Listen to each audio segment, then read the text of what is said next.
Di video kali ini, kita akan membahas satu masalah yang sering dialami oleh para muazzin pemula dan juga banyak ditanyakan oleh teman-teman di dalam kolom komentar. Kira-kira apa masalah tersebut dan bagaimana cara mengatasinya? Tonton video ini sampai selesai. Assalamualaikum warahmatullahi wabarakatuh.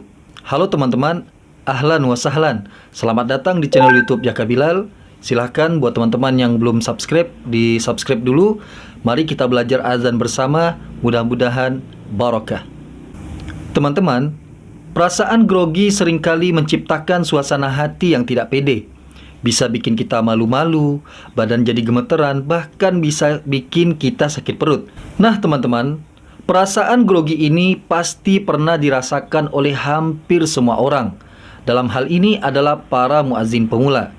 Dan biasanya perasaan grogi itu bisa disebabkan oleh beberapa faktor.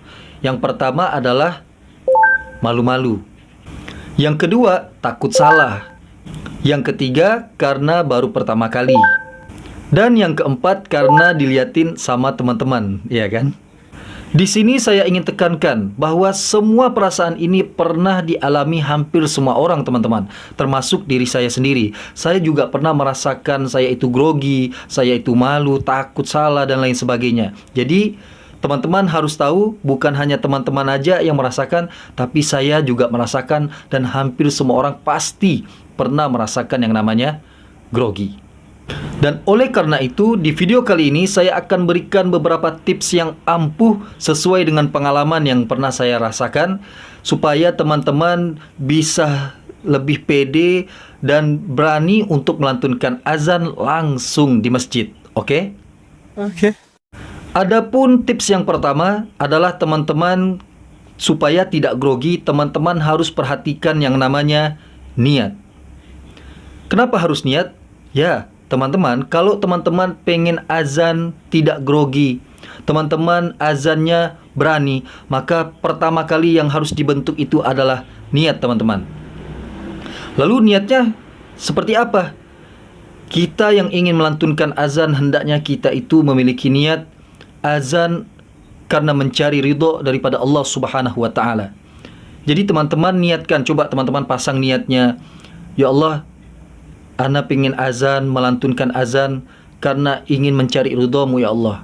Jadi teman-teman, dalam melantunkan azan ini memang benar, suara yang indah itu akan jauh lebih baik.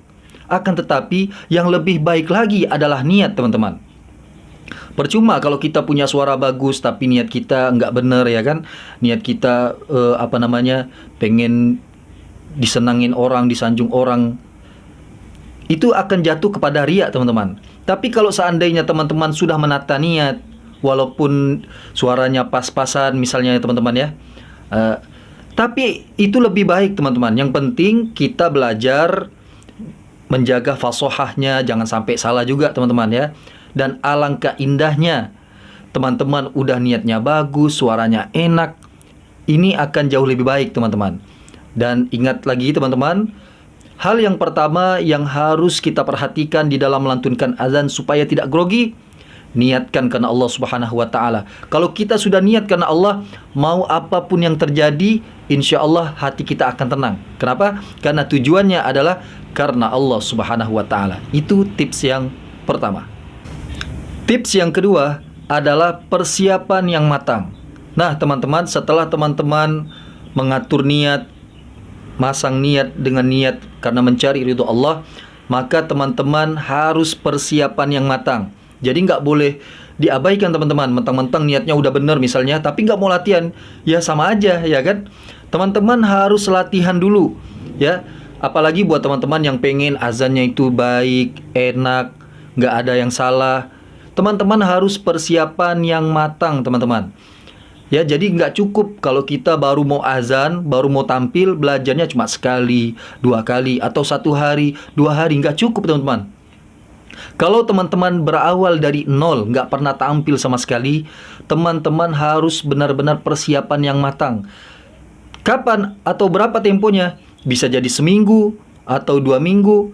Kalau dari saya, kalau teman-teman belum pernah sama sekali, 1 minggu insya Allah udah cukup. Yang penting belajarnya teman-teman intens, benar-benar Misalnya satu hari latihan 3 kali atau 2 kali.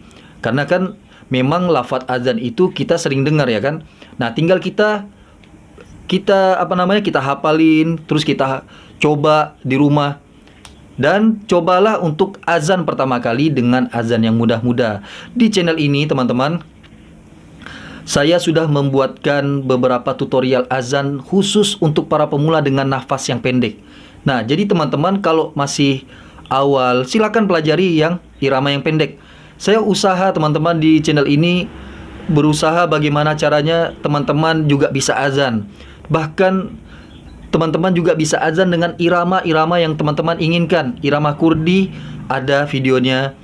Irama apa lagi? Nahwan ada videonya. Tinggal teman-teman cek di channel ini. Mudah-mudahan semua video itu bermanfaat dan mudah-mudahan bisa membuat teman-teman semakin bersemangat untuk melantunkan azan dengan semua irama. Oke teman-teman, itu adalah tips yang kedua.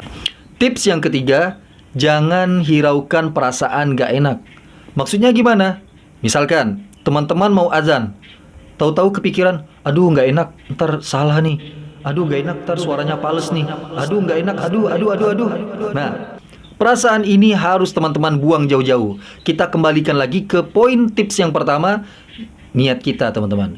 Niat kita karena Allah Subhanahu wa ta'ala. Ya Allah, saya niat azan karena ingin mensyiarkan azanmu. Mudah-mudahan engkau meridhoi hamba. Hilangkan semua perasaan gak enaknya teman-teman.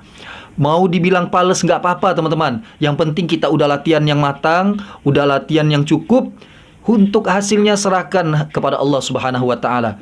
Lana tafkir wa tashmir, wallahu bitadbir wa takdir. Kita ini teman-teman, sebagai seorang hamba Allah, sebagai seorang manusia, hanya pantas untuk berusaha. Kita berusaha, untuk hasilnya kita serahkan kepada Allah Subhanahu wa ta'ala. Oke? Oke. Nah, itu dia teman-teman tips dari saya. 3 cara untuk melatih diri ataupun mengatasi supaya kita tidak grogi saat ingin melantunkan azan. Bagaimana tanggapan teman-teman? Apakah yang saya sampaikan tadi pernah teman-teman rasakan? Malu-malu? Terus mungkin teman-teman pernah dilihatin teman terus malu? Gimana pengalamannya? Silahkan teman-teman tulis di kolom komentar, kita berbagi cerita. Dan silahkan teman-teman share video ini sebanyak-banyaknya. Mudah-mudahan teman-teman yang men-share video-video di channel YouTube Jaka Bilal ini mendapatkan pahala jariah. Jadi teman-teman, saya berharap dari video yang saya buat ini bisa menjadi amal untuk kita semua. Bukan hanya untuk saya, tapi untuk teman-teman yang menonton, teman-teman yang men-share, yang men-like, sehingga video ini bisa naik. Mudah-mudahan kita semuanya mendapatkan pahala amal jariah teman-teman. Dan mungkin cukup sekian video kali ini. Mudah-mudahan bisa dimengerti. Hadaniyallahu wa iyyakum ila siratil mustaqim. Wassalamualaikum warahmatullahi wabarakatuh.